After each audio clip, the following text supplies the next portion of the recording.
Манай аав намайг муурт ирсэн ганц би аваагаа болох гэж байгаа гэсэн. Өнөөдөр би ээж болохоос айхаа айдас гэдэг талаар ярих гэж байгаа.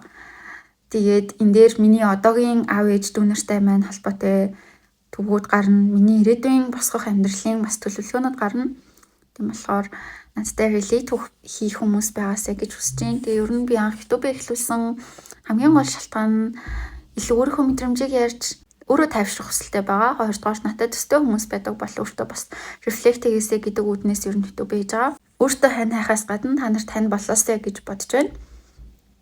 За тэгэхээр гэр бүлийн динамика ярих юм бол би бол айлын том охин, манай аав хоёр намайг 20-т олоод 21-т төрүүлсэн. Гэдэг чинь ер нь бол нэлээд залуухан аав ээжтэй. Тэгээд би 4 дүүтэй.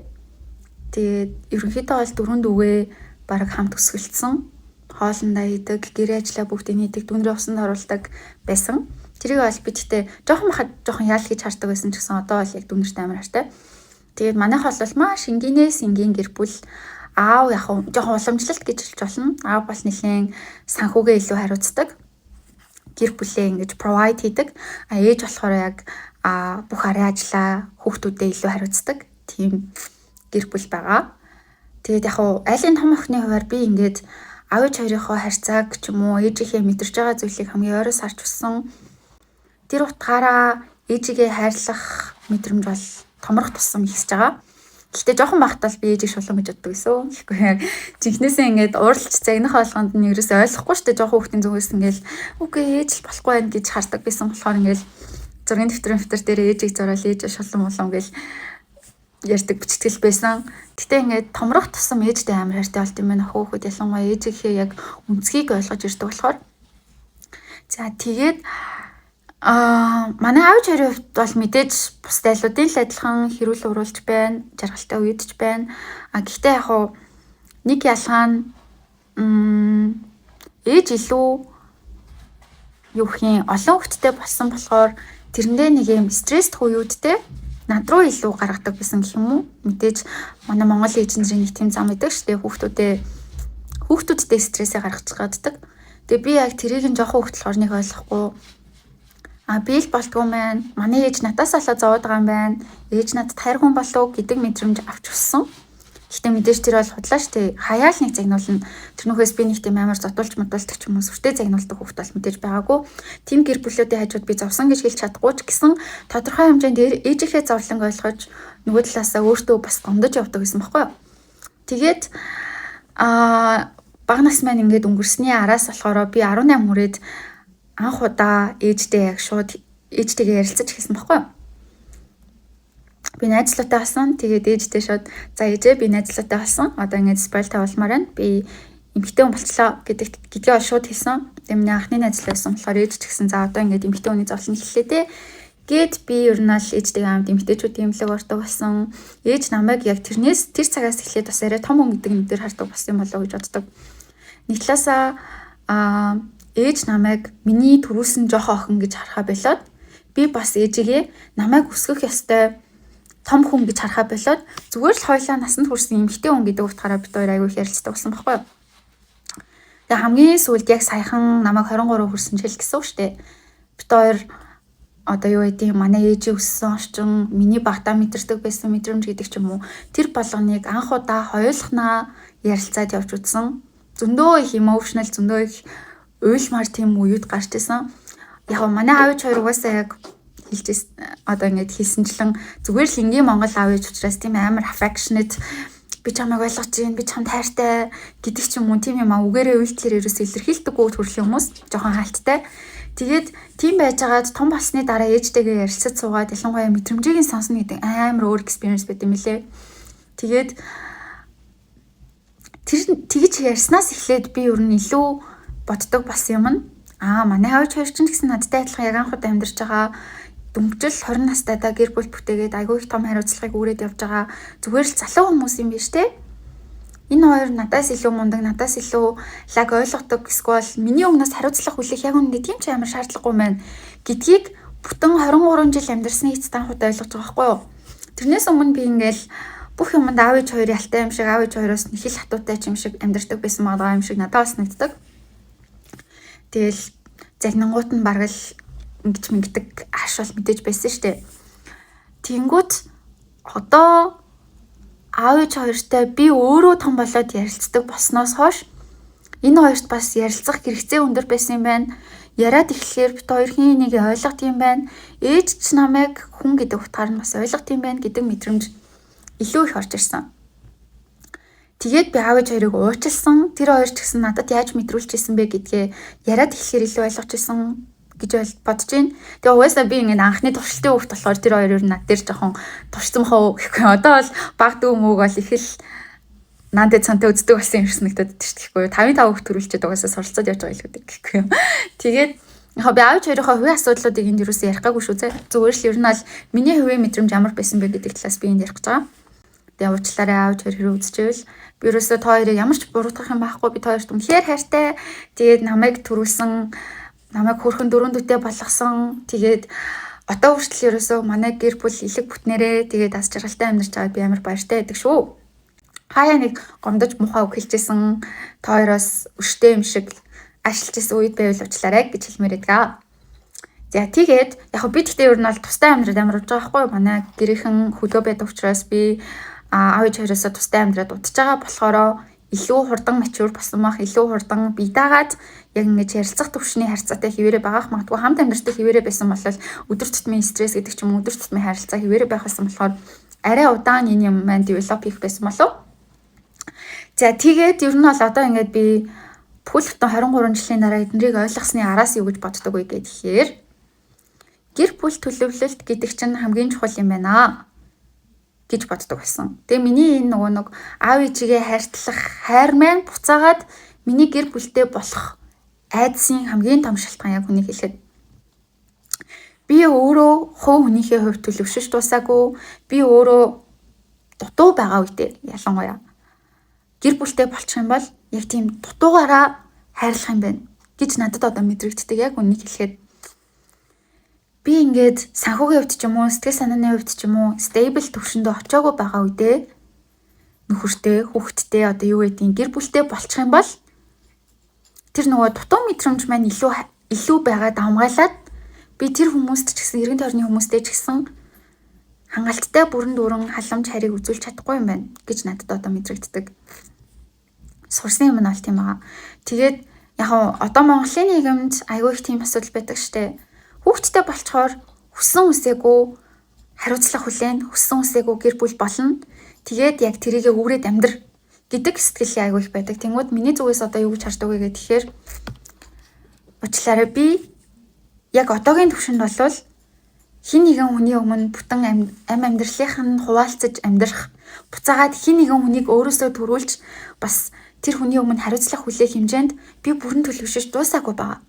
Тэнгүүд миний тэр дутуу төлөвшлөөс болоод бусад гэр бүл маань зовх ёсгүй байхгүй юу? Тэгэхээр би эхлээд өөрийгөө бүрэн дүүрэн хайрладаг, өөртөө бүрэн дүүрэн сэтгэл хангалуун болчиж буцаагаад бусад хүмүүсийг илүү хайрлах боломжтой болж ирнэ.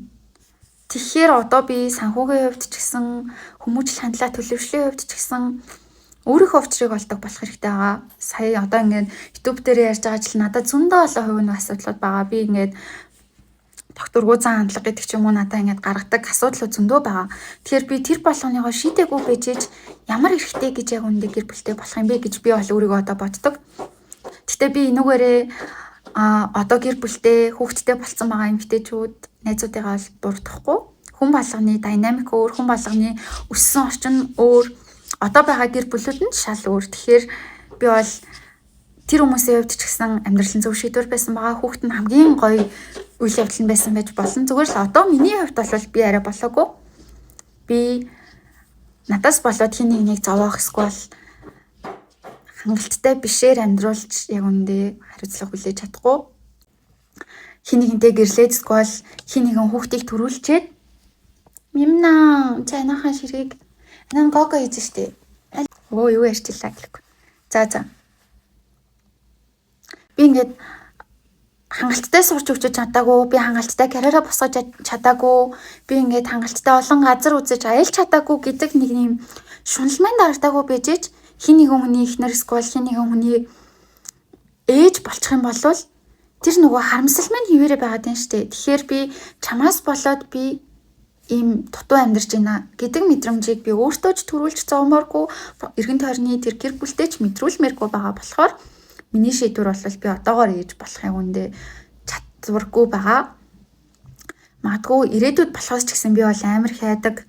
Эмэгтэй хүнд ээж болох гэдэг дан ганц сэтгэл зүйн асуудал биш. Бие организмын бас асуудал штэ. Би гадаад төрхөө өөрчлөгдөж байгааг харна, эрүүл мэндийн өөрчлөгдөж байгааг харна. Тэгээд карьераа алдах боломжтой гэдэг ч юм уу. Маш олон асуудал байдаг. Тэр болгоно угаасаа яг юм факт штэ. Ерөөсөө хинч үгүйсгэж чадахгүй. Айгуу том золиос гаргана. Тэгэхээр би ядаж тэр золиосыг үнэхээр энэ хүн муу юм байна да. Энэ хүн надтай байх. Энэ хүн намайг жаргалтай амьдруулж чадах юм байна. Дээрээс нь би энэ хүнтэй хамтдаа энэ ирээдүйд гарах хүүхдээ зөв хүмүүжүүлж жаргалтай амьдруулж чадах юм байна гэсэн хүн гарч иржээч би хүүхдэд болно гэж боддог. Тийм болохоор сая хэлжсэнчлэн би дөнгөж 18 хүрээд найзлуудаа болонгуудаа шууд спел тавьж исэн. Тэгээд энэ бичлэгийг үзэж байгаа охтуудтай ч гэсэн зөвлөмөр байна. Нэгдүгээрт өөртөө амар хайртай байгаарай. Хоёрдугаарт хэрвээ найзлуудаа болсон бол сайн хамгаалаарай. Бэлэн болох хүртлээр. Гуравдугаарт ээжтэйгээ гэр бүлтэйгээ маш сайн ярилцаарай. Чиний энэ дутуу үлдээсэн байгаа одоо юу гэх юм гомдол дутуу үлдээсэн байгаа одоо өвдөлтүүд чинь идэгсний дараа чи өөрөө хин нэгний хувьд одоо бүрэн харилж чадахгүй цум болох байх шүү гэж зөвлөмөр байна. Би бол өөрийгөө одоо ерөөсөө бүрэн эмчлэгдэх гэхийн цаашаа бүрэн амьдралыг яг ингээд зөвөр матюраар харж чадаагүй байгаа болохоор тэр хэмжээнд бол хангалттай хариуцлага хүлээх төвшний гэж харахгүй байгаа. Би магадгүй хин нэгнтэй үерхэж эхлээд удчиж магадгүй гэдэг ч юм уу. Надад би хэлж мэдгүй шүү дээ яг үнийг хэлээд. Тийм. Тэгж хардаг учраас одоогоор бол надад гэрлэлт эсвэл хүүхэд гэдэг бол маш хол санагдаж байгаа. Яг 23 бол ингээд манай уламжлалт нийгмийн хүрээнээс харахад гэр бүлтэй байж болох бол бүрэн нас.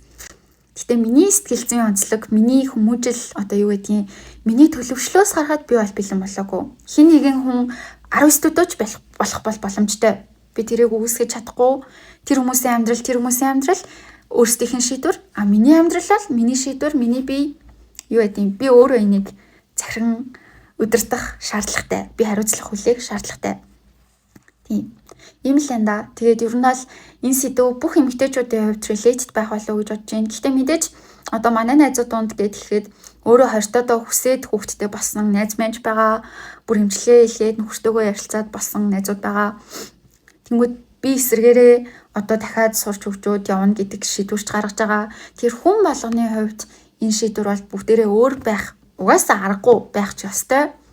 Хин нэгний зөв, хин нэгний буруу нь заавал бус хүмүүст наалтах шаардлагагүй. Тийм. Би тэрийгээ дуулгаж чадахгүй. Гэхдээ стил таны шийдвэр байх ёстой шүү гэдгийг л дахиж хэлмээр байна. Чи үнэхээр бэлэн болсон, үнэхээр тэр хүүхдийг гаргахдаа бас итгэлтэй, тэр хүнтэй хамт амьдрахдаа итгэлтэй шийдсэн үедээ энэ болгоныгоо хийгээсэй гэж хүсмээр байна. Тэгээд бүх гэр бүлүүдтэй аз жаргал хүсье. Бүх жоохон охтуудаа мундаг шүү, ухаантай байгаарай гэж зөвлөмөр байна. Тэгээд өөртөө хайртай байгаарай. Энийг үзэж байгаа эрэгтэй хүмүүс байх юм бол бас ирээдүйн хин нэгний гэр бүл болох учраас чи ч гэсэн өөртөө хайртай байгаарай. Өөрийгөө бүрэн дүүрэн мэдэрдэг байгаарай. Энд юусоо ирээмийн асуудал гэж яг үнэндээ байхгүй. Хүн болгон төлөвшөж дуусаад үнэхээр зөв үнэ олоод аз жаргалтай амьдраасай гэж хүсмээр байна. Тэгээд гэрийнхэндээ хайртай шүү, найзуудтай хайртай шүү. Найз нь яг үндэ жоохон согт байна гэхгүй юу. Би 2 коктейл очоод саярсан. Тийм. Тийм л энэ да. Bye bye. Kiss. Хамгийн том эргэлзээ айдас орж ирж байгаа байхгүй юу? Тэр нь ойлгохгүй. Би гол нь ингээд өөрийнхөө мэдрэмжийг ч юм уу бол ойлгочих болж байгаа. Өөрийнхөө ирээдүйг бол төлөвлөж болж байгаа. Гэхдээ миний ингээд ганц удирдах чадахгүй байгаа юм нь миний гормон буюу эмэгтэйчүүдийн асуудал байгаа байхгүй юу? Энэ бүр хамгийн том нь. За би карьерийг бол тэдэн насандаа төлөвлөж болно. Магадгүй гэр бүлийг бол тэдэн насандаа хүүхдтэй болгоно төлөвлөж болно. Гэхдээ тэрнээс хамааралгүйгээр эмэгтэйчүүдийн асуудал аягүй хүндэт юм лээ. Одоо 30 нэмэх болоод ирэхээр төрхийн хүндрэл гэдэг ч юм уу. За 40 нэмэх болоод ирэх юм бол төрхийн хүндрэл гэдэг ч юм уу.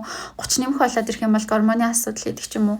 Юмнууд яалтчгүй тулгарч ирдэг. Тэгэхээр тэр болгоныг яаж зохицуулах вэ гэдэг нь хамгийн асуудалтай байна. Би өөрийгөө нэг амар 30 хүртэл 40 хүртэл ганцаараа явна гэж шууд амлаад байгаа юм байхгүй ч гэсэн тодорхой хэмжээнд бас бодолцох хэрэгтэй болж байгаа байхгүй юу?